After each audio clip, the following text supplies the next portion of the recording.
ಬರವಲ್ಲವೇ ಓ ಸ್ವಾಮಿ ಹೂ ಹಣ್ಣುಗ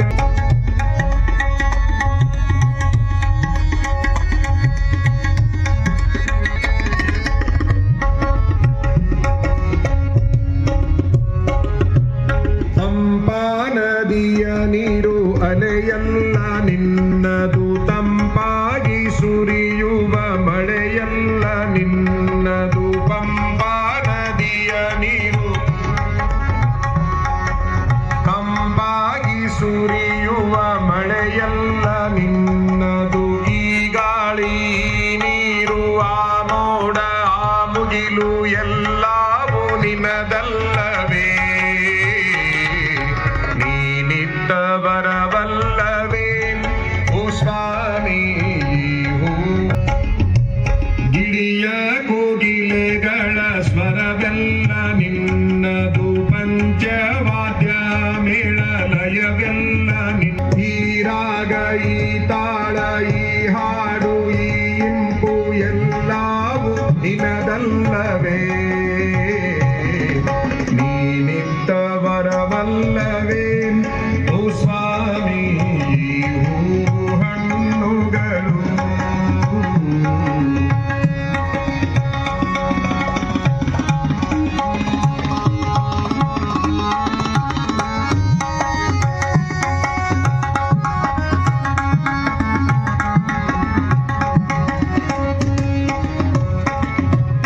ಈ ನಮ್ಮ ಮಿನಗುವ ಚೂಕೆಯ ಹೊಳಪೆಲ್ಲ ನಿನ್ನದು ಕಾಮನ ಬಿಲ್ಲಿನ ಬಣ್ಣವು ನಿನ್ನ ಮಿನಗುವ ಚೂಕೆಯ ಹೊಳಪೆಲ್ಲ ನಿನ್ನ ಕಾಮನ ಬಿಲ್ಲಿನ ಬಣ್ಣವು ನಿನ್ನ ಆ ಸೂರ್ಯ ಆ ಚಂದ್ರ ಈ ರಾತ್ರಿ ಈ ಹಗಲು ಎಲ್ಲವೂ ನಿನ್ನದಲ್ಲವೇ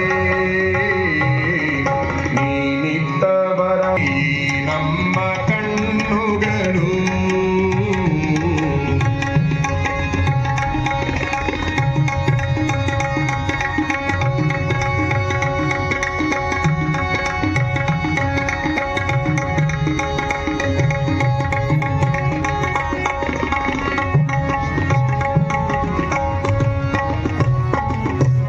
ಈ ನಮ್ಮ ನರ ಜನ್ಮ ನೀ ಕೊಟ್ಟ ವರವು ಸರ್ವಾಂಗ ಚೇತನ ನೀನಿತ್ತ ಬಲವು ಈ ನಮ್ಮ ನರ ಜನ್ಮ ನೀ ಕೊಟ್ಟ ವರವು ಸರ್ವಾಂಗ ಚೇತನ ಈ ತನುವು ಈ ಮನವು ಈ ಭಕ್ತಿಯ ಮುಕ್ತಿ ಎಲ್ಲವೂ ನಿನದಲ್ಲವೇ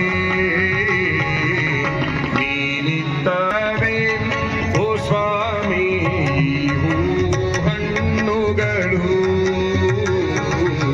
ಈ ನಮ್ಮ ಕಣ್ಣುಗಳು ಈ ನಮ್ಮ ಕಣ್ಣುಗಳು. ಪೂಜ್ಯರಲ್ಲಿ ತಮ್ಮಲ್ಲಿ ಶರಣು ಶರಣಾರ್ಥಿ. ಏನಂತಂದ್ರ ಬಟ್ಟೆ ಒಳಗೆ ಏನ್ ಕಳಿಸ್ಬೇಕಲ್ಲ ಅದನ್ನ ಕಳಿಸ್ಬೇಕು. ನೀವು ಎಷ್ಟ ಎರಡು ಕಣ್ಣಲ್ಲಿ ಸರಿಯಾಗಿ ನೋಡಿ ತುತ್ತು ಮಾಡಿ ಹಿಂಗ್ ಕಲಿಸಿಕೊಂಡು ಬಾಯಾಗಿ ಇಟ್ಕೊಂಡಾಗೂ ಕೂಡ ಆಪ್ತಿಗೆ ಯಾಕೆ ಚಲು ಮಾಡ್ತೀರಿ ಅಂದ್ರೆ ಅದು ಹೇಳ್ತಕ್ಕೆ ನಿನಗೆ ಅಲ್ಲಿ ಒಳಗೆ ಬಿಡಾಕಿಲ್ಲ. ಆ ಕಸರಿಗೆ ಹೇಳ್ತದ ನಾಲಿಗೆ ಒಳಗೆ ಬಿಡೋದಿಲ್ಲ ನಾನು ಕಾವಲುಗಾರ. ಆದ್ರ ಇವತ್ತೇನಾಗೈತಪ್ಪ ಪರಿಸ್ಥಿತಿ ಅಂತಂದ್ರ ಕಾವಲುಗಾರನ ಮಾಲಕ ಆಗಿಬಿಟ್ಟಾನ. ಕಾವಲುಗಾರನ ಮಾಲಕ ಆಗಿಬಿಟ್ಟಾನ. ಬಜಾರ್ದಾಗ ಏನ್ ಬರ್ತೈತಿ ಎಲ್ಲ ಒಳಗ್ ಕಳಿಸ್ಬಿಡ್ತಾನ ನಾವು ನಡಿ ಅಂತೇಳಿ. ಮನೆಗೆ ಹೋಗ್ತಾ ಇಲ್ಲ, ಅಲ್ಲೇ ಕೂಗ್ತಾ ಇದ್ದಾನೆ ಭಿಕ್ಷಾಂದೇಹಿ ಅಂತೇಳಿ. ಯಾವಾಗ ಅವನು ಊಟ ಮುಗಿತು ಈಗ ಎದ್ದು ಬಂದು ನೀರಾಕ್ ಬಂದು ವಿಪರೀತ ಸಿಟ್ಟು ಬಂದಿತ್ತು, ತಡವಾಗಿ ತಗೊಂಡು ಬಂದಿದ್ದೆ. ಆ ಸಿಟ್ಟು ಎಷ್ಟರ ಮೆಟ್ಟಿಗೆ ಬಂದಿತ್ತಂದ್ರೆ ಉರಿಗಣ್ಣನ ತೆಗೆದ್ಬಿಟ್ಟಂತವ. ಉರಿಗಣ್ಣನ ತೆಗೆದು ಆಕಿನ ಸುಡಾಕ ಹೋದ್ರ ಆಕಿ ಕೈ ಮಾಡಿದ್ ಹಿಂಗ ಉರಿಗಣ್ಣಿಗೆ ಹಿಂಗ ಕೈ ಮಾಡಿದ್ಲು. ಉರಿಗಣ್ಣಿಗೆ ಹಿಂಗ ಕೈ ಮಾಡಿದ್ಲು, ಅದು ಅಲ್ಲೇ ನಿಂತ್ಕೊಂತು. ಸಾಧು ಹೇಳ್ತಾಳ ಹೆಣ್ಮಗಳು, ಉರಿಗಣ್ಣ ತೆಗೆದು ಸುಡಾಕ ನಾನು ಗಿಡದಾಗಿನ ಹಕ್ಕಿ ಮಾಡಿ ಏನು ಅಕ್ಕಿ ಹೇಸಿಗೆ ಮಾಡ್ತಾವಳ ಮೇಲೆ ಆ ಹೇಸಿಗೆ ಮಾಡಿದ ಹಕ್ಕಿ ನನ್ನ ಮೇಲೆ ಹೊಲಸು ಮಾಡಿತಲ್ಲ ಅಂತೇಳಿ ಹಿಂಗೆ ನೋಡಿ ಹಿಂಗೆ ಸುಟ್ಟು ಬಿಟ್ಟಿದ್ದಾವ. ಉರಿಗಣ್ಣ ತೆಗೆದ ಹಕ್ಕಿಯನ್ನ ಬೂದಿ ಮಾಡಿ ಹಾರಿಸಿಬಿಟ್ಟಿದ್ದ.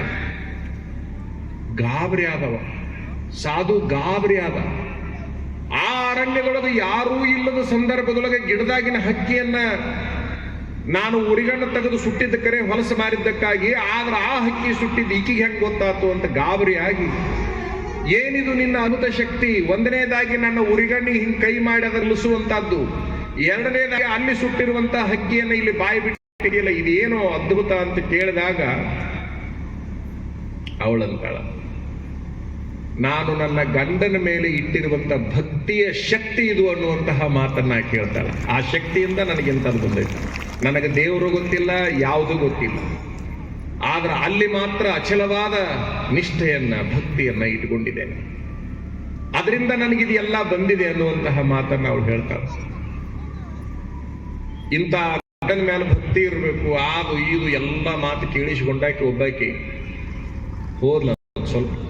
ಸ್ವಲ್ಪ ಕುಳ್ಳಗೆ ಇರ್ಲಿ, ಗಿಡ್ಡ ಇರ್ಲಿ ಹೆಣ್ಮರು, ಆಕೆ ಅಡಕ್ಕಿನ ಹೋಗಿ ಒಂದು ಚಲೋ ಗಂಡನ ಫೋಟೋ ಮಾಡಿಸ್ಕೊಂಡ್ಬಂದು. ಗಂಡ ಏನು ಹೋಗಿದ್ದಿಲ್ಲ, ಗಂಡ ಇದ್ರೂ ಕೂಡ ಚಂದಂದೊಂದು ಫೋಟೋ ಹಾಕಿಸ್ಕೊಂಡು ಬಂದು ಮ್ಯಾಲೆ ಗ್ವಾಡಿ ಮೇಲೆ ಹಾಕಿ ಅದಕ್ಕೆ ಲೈಟಿಂಗ್ ಸರ ಗೀಟಿಂಗ್ ಸರ ಎಲ್ಲ ಹಾಕಿ ಎಲ್ಲ ಮಾಡ್ಯಾಳ. ದಿನ ನಾನು ಇನ್ ಮೇಲೆ ಪೂಜೆ ಮಾಡ್ಬೇಕಪ್ಪ. ಫೋಟೋ ಹಾಕ್ಸಿದ್ರು, ಅವನ ಕಡೆಯಿಂದ ಅದನ್ನ ಮಾಡಿಸ್ಕೊಂಡು ಬರ್ರಿ ಒಂದು ಫೋಟೋ ನಿಮ್ದು. ಅವಂಗೂ ಖುಷಿ ಅನ್ನಿಸ್ತು. ಅಂತೂ ಒಟ್ಟ ಏನು ಗಿಡ್ಡ ಇದ್ಲಲ್ಲ, ಅವ ಯಾತ್ರಕ್ಕೆ ಹಾಕಿದ ಫೋಟೋನ, ಅದನ್ನ ನಿಲ್ಕವಲ್ದು, ನೀರು ಹಚ್ಚಕ್ಕೂ ಆಗವಲ್ದು, ವಿಭತ್ತಿ ಹಚ್ಚಕ್ಕೂ ಆಗವಲ್ದು. ಮನ್ಯಾಗ ಒಂದು ಸ್ಟೂಲ್ ಇತ್ತು, ಅದನ್ನ ಹಾಕೊಂಡು ಚಂದಾಗ ಪೂಜೆ ಮಾಡ್ತಿತ್ತು. ಅದನ್ನ ಯಾವ ಮಕ್ಕಳ ಮನೆ ಒಂದು ಕೆಲಸ ಐತೆ ಅಂತೇಳಿ ಒಯ್ದ್ಬಿಟ್ಟು ಆ ಸ್ಟೂಲ್ ಒಯ್ದ ಒಂದ್ 2 ದಿವಸದ ಮಿಟ್ಟಿಗೆ ಕೊಡ್ರಿ ಅಂತೇಳಿ.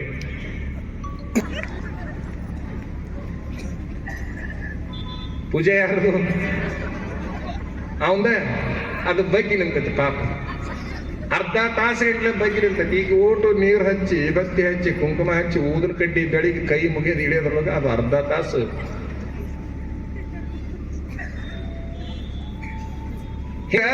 ಪತಿಭಕ್ತಿ ಇರಬೇಕು ಅನ್ನುವಂಥದ್ದನ್ನ ಕೇಳ್ಕೊಂಡು ಹೋಗಿ ಮಾಡಿದ್ರೆ ಏನೇನಾರ ಆಗಿಬಿಡ್ತಾವ, ಹೆಚ್ಚು ಕಡಿಮೆ ಆಗ್ತಾವ.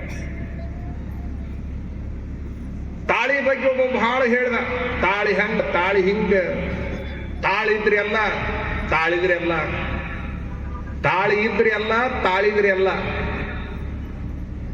ಅದೆಲ್ಲ ಕೇಳ್ಕೊಂಡು ಆಕಿ ದಿನ ತಾಳಿ ಪೂಜೆ ಮಾಡಾಕ್ತಿತ್ತು.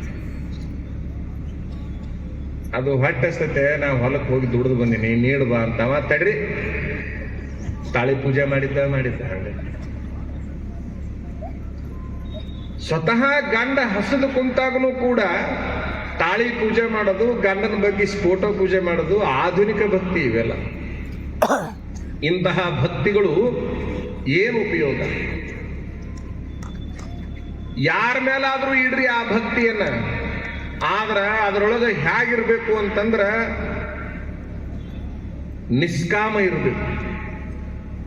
ಆ ನಿಷ್ಕಾಮ ಭಕ್ತಿ ಅನ್ನುವಂಥದ್ದು ಬಹಳ ಅದ್ಭುತವಾದ ಕೆಲಸವನ್ನ ಮಾಡ್ತದೆ. ಆ ಭಕ್ತಿ ಒಳಗ ಭಾವ ತುಂಬಿರ್ಬೇಕು, ಭಕ್ತಿ ಒಳಗ ಭಾವ ತುಂಬಿರ್ಬೇಕು. ನೀವು ಪೂಜೆಯನ್ನ ಮಾಡಬೇಕಾದ್ರೆ ಯಾವ ತಗೊಂಡು ಹೋಗಬೇಕು ಅಂತ ವಿಚಾರ ಮಾಡಬೇಕಾದ ಅವಶ್ಯಕತೆ ಇಲ್ಲ. ಭೂಮಿ ಲಕ್ಷ ಲಕ್ಷ ಗಂಟ್ಲೆ ಹೂಗಳದ,